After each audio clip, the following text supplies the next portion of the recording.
anymore, so I don't have to say this. I'm quite genuine when I say it's good to be back in Revelstoke, and what a beautiful town this is. What a beautiful place this is. It would be an honor to represent a community like Revelstoke, and I know Doug feels that way. So some of you know that Doug is unwell right now, which is why he's not here right now. He'd be here if he could. He's actually in the Calgary hospital, one of the Calgary hospitals. He rode the holiday train here. Marco, the retired RCMP sergeant from Golden, picked him up, was supposed to drive him back to Dutch Creek. They got as far as Golden, and Doug was in great distress. He's had some issues with his gallbladder. Put him in the Golden, went into emergency. They put him in the hospital, did a test or two on him, drew some blood, discharged him. He got about 20 minutes down the road, and they called his cell phone, said, "You got to come back here. There's something haywire with your blood." And so he went back to the Golden Hospital. They checked him out again. They said, "Marco, you're going to have to drive him to Calgary, to the hospital there." So Marco drove him to Calgary. He had some sort of a scope there, and they cleaned some stuff out and discharged him from Calgary. So Marco drove him back towards Golden, got as far as Banff. Doug was in great distress. Went into the emergency in the Banff hospital. They called an ambulance immediately, put him on an ambulance, and shipped him back to Calgary, where he's been for the last couple of days. He was supposed to have his gallbladder taken out yesterday. He was third on the list, and they got 1 and 2 done and didn't get 3 done. So I'm anticipating that he's having that done as we speak. And I don't know if, depending on how early in the day, Andrew, having practiced medicine, will know the answer to this, whether he's likely to get discharged today or more likely tomorrow. But that's the status of your MLA. And the last time that I was here was with Doug up at the gathering that we had at your place. And I was asking you at the time to, please work for Doug and please help get Doug elected, because he would be a good MLA. He's been an absolutely tremendous MLA. I know a little bit about being an MLA, and he's a good one. He does everything that you're supposed to do. He pays attention to what people are saying.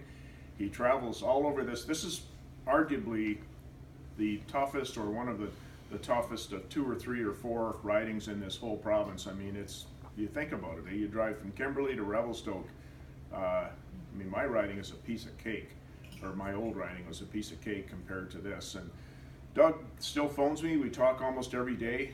He's always asking me questions about, how do I do this and how do I do that. He's really distinguished himself in Victoria, up on his feet in the House.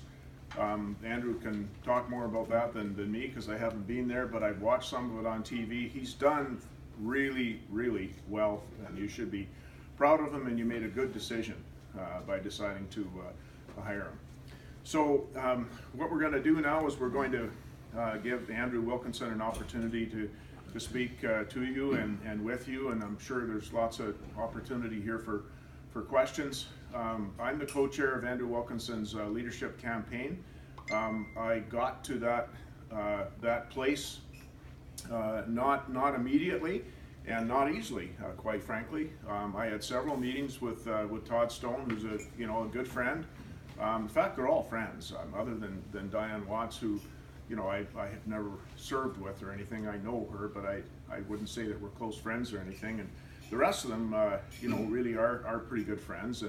And so it wasn't an easy task for me to sort through all of this and decide who I was going to support. But I went through the last leadership contest, and I kind of jumped pretty quickly to a candidate, and I don't think I gave it enough thought. And so this time I really wanted to take the time to think about not only who was going to be the best person to lead the BC Liberal Party, but who would do the best job as Premier, because we're going to win again.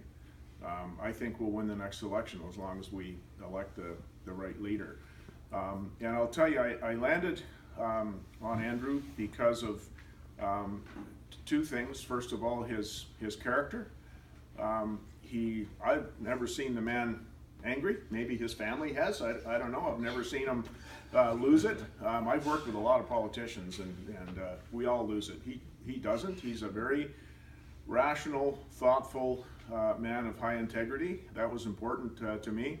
And the second piece, of course, is how competent an individual he is.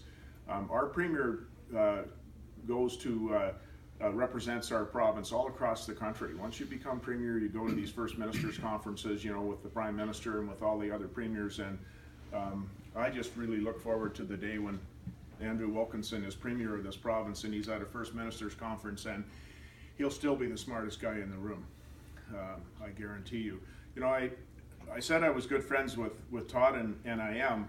I'm a little bit put off with the last few weeks of Todd's campaign basically suggesting that my candidate is too old.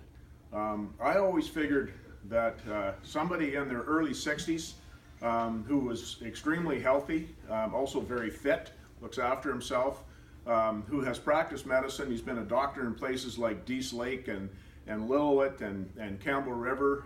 He's been a lawyer for many years in the city of Vancouver. He grew up the son of immigrants who didn't have money. He's earned, I don't know how many degrees he has, but he has a bunch of degrees. He was a Rhodes Scholar. He went and got a law degree at Oxford. He did all that by the dent of his own hard work. He didn't get there because his family happened to have a bunch of money or something like that. And I think he is perfectly positioned to lead our party and to lead our province. Imagine having the opportunity to hire a leader with that kind of life experience. So no disrespect to my friend Todd or his campaign, but I think Andrew Wilkinson is the ideal candidate to lead us in this province. And with that, I'll cede the floor to my friend Andrew Wilkinson. Thanks, Phil. All right. Well, thank you for coming. I'm going to try and stand the light where you can see me. It's kind of a funny room, but I've got to say this is by far the fanciest room we've been on this campaign in 3 months. So things must be going pretty well in Revelstoke. I got to tell you, I grew up in Kamloops and was forcibly moved to Lethbridge, Alberta, which is the dullest place on earth, at age 13. And always wanted to get back to BC. And so it was, I think, the summer that I was just turned 16, that my sister had a Volkswagen Beetle that she'd acquired in Alberta and was moving back to BC. So we had to drive this Volkswagen Beetle from Lethbridge through to Kamloops. And so we came through to Golden. We didn't have much money, of course, and looked at the gas tank and thought, oh, it's going to be just fine. And got up in the Rogers Pass and realized we were running out of gas. And so I had this clear as a bell memory of that Chevron station when we came to, after we were going down the hills in the Rogers Pass by turning the engine off and coasting down the hills and then turning it on again to go up the hills. And we got to the top of the hill and we ran out of gas completely.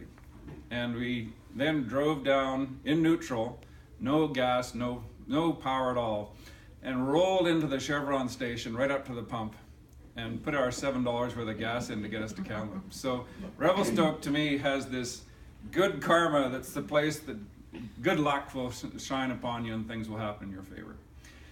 Just a bit of a life story. I grew up in Kamloops. We came from Australia when I was 4 years old.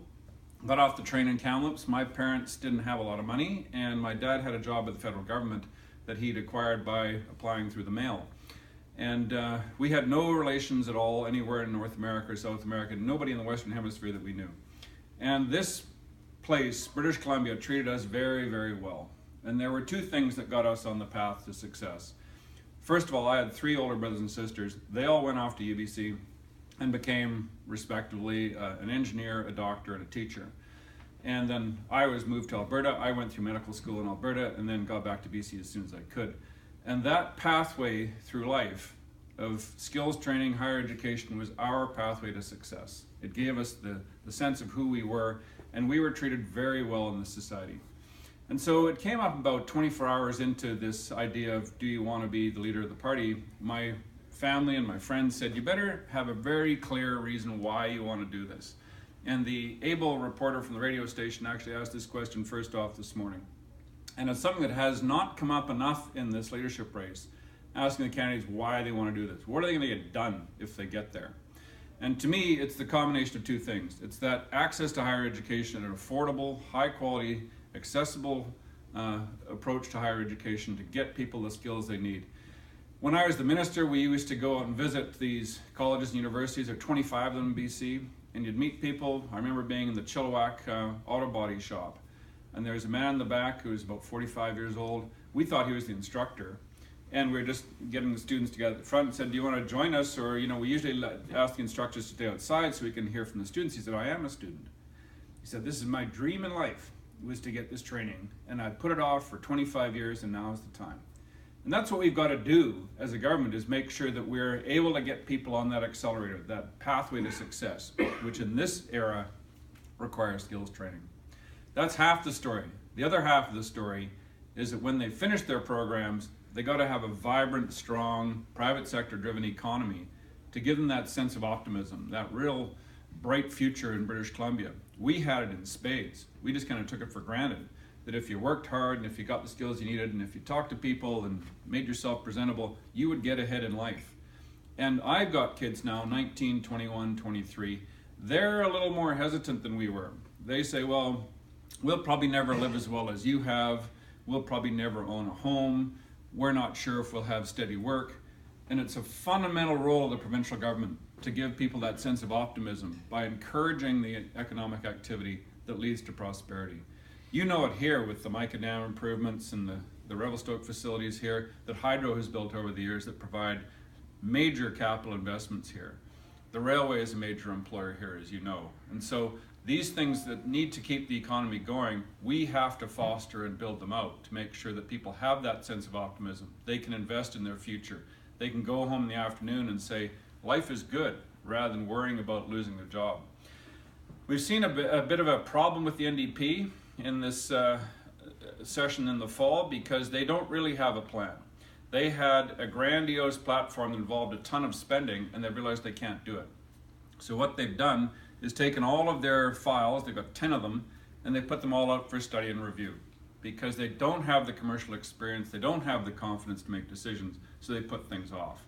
The only one that they made a decision on of those 10 was Site C. And guess what? They decided to continue our program, which they have admitted in the legislature was on time and on budget on June 30th, and now it's above budget, it's going over budget, and it's delayed because of their 6 months of indecision. So that's where we are with the NDP, is in a world where there'll be less capital investment, less investor confidence in British Columbia because of their uncertainty about how they approach investments.